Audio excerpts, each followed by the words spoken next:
नमस्कार, नवनिर्मित भारत पत्रिका में आपका स्वागत है। जी हाँ, आज हम डिस्कस कर रहे हैं अपने साथ घटित एक वाक्य की, जहां आज सुबह एक बच्चे ने हमसे एक प्रश्न पूछा, सर इतिहास क्या होता है? क्योंकि वो विद्यार्थी साइंस सब्जेक्ट से ताल्लुक रखने वाला विद्यार्थी था, इसलिए शायद उसे इतिहास का संपूर्ण ज्ञान नहीं था या फिर इतिहास का मतलब नहीं पता था।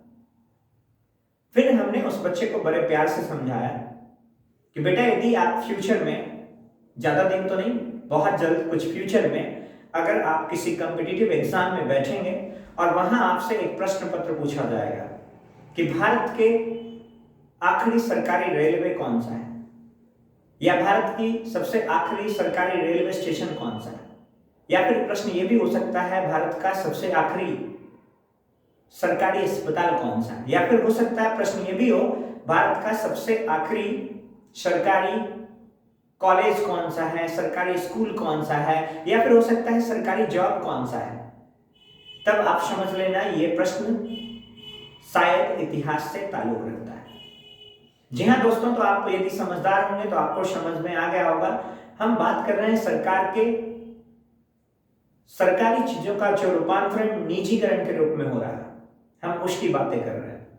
तो नवनिर्मित भारत पत्रिका के प्राइम टाइम में आपका स्वागत है, जहां खास करके सिर्फ विशेष वैसे मुद्दे उठाए जाते हैं जो भारत के विकास के मूल मुद्दे हैं, जैसे शिक्षा के मूल मुद्दे हो गए, स्वास्थ्य संबंधित मूल मुद्दे हो गए, या फिर रोजगार संबंधित, बिजली संबंधित, जल संबंधित, सड़क संबंधित। अर्थात यहाँ पर सिर्फ और सिर्फ विकास की बातें होती है और सामान्य विकास जो भारत को एक प्रगति के पथ पर देख सकता है।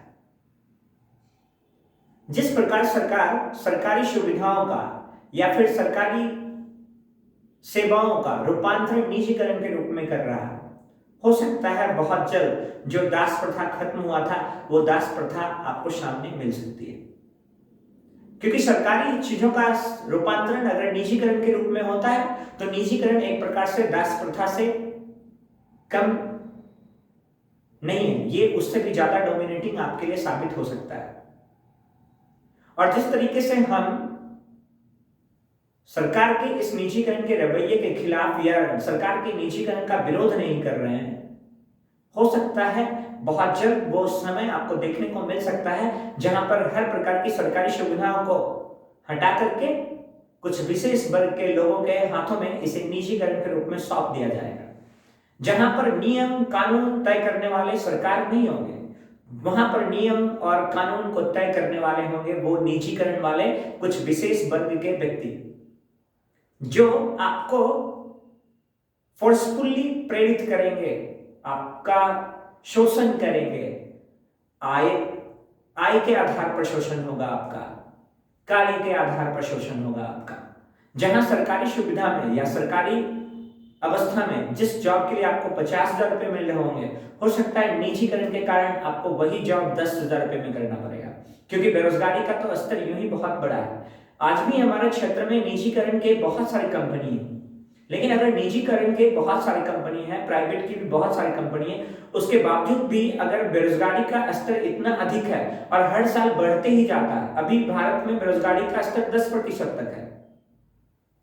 यदि बेरोजगारी का स्तर बढ़ता है तो निजीकरण से कहां कोई लाभ होने वाला है कि शायद बेरोजगारी खत्म हो जाएगी। तो जो सरकार बेरोजगारी को खत्म करके रोजगार उत्पन्न करने के लिए सरकारी चीजों का रूपांतरण रोजगार के नाम पर निजीकरण के रूप में कर रहा है, ये लोकतंत्र की हत्या का एक बहुत बड़ा साजिश है।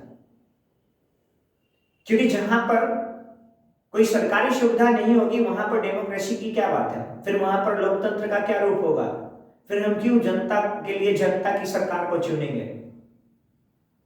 तो दोस्तों, अगर आप निजीकरण के खिलाफ अपनी आवाजें मजबूत नहीं करेंगे तो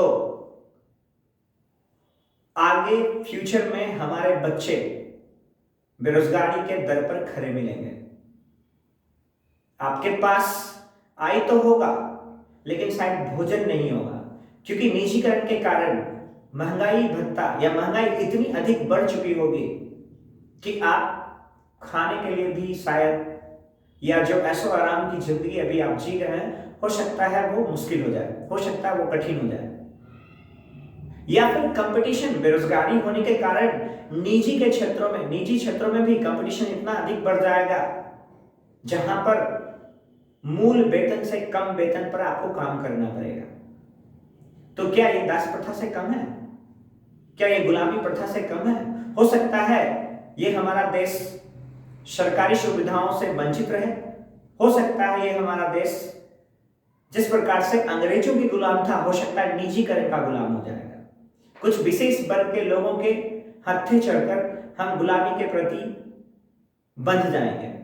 अतः हम सभी भारत के नागरिकों से अनुरोध करना चाहते हैं, निजीकरण के विरोध में आप आवाज उठाएं, अपनी आवाज को बुलंद करें और सरकार तक इस आवाज को पहुंचाएं। और मैं तब तक बोलता रहूंगा जब तक आपकी आवाजें बुलंद नहीं हो जाएगी। हमारी आवाजें कभी थमने वाली अब नहीं है, क्योंकि हमने अभी तो शुरू ही किया है।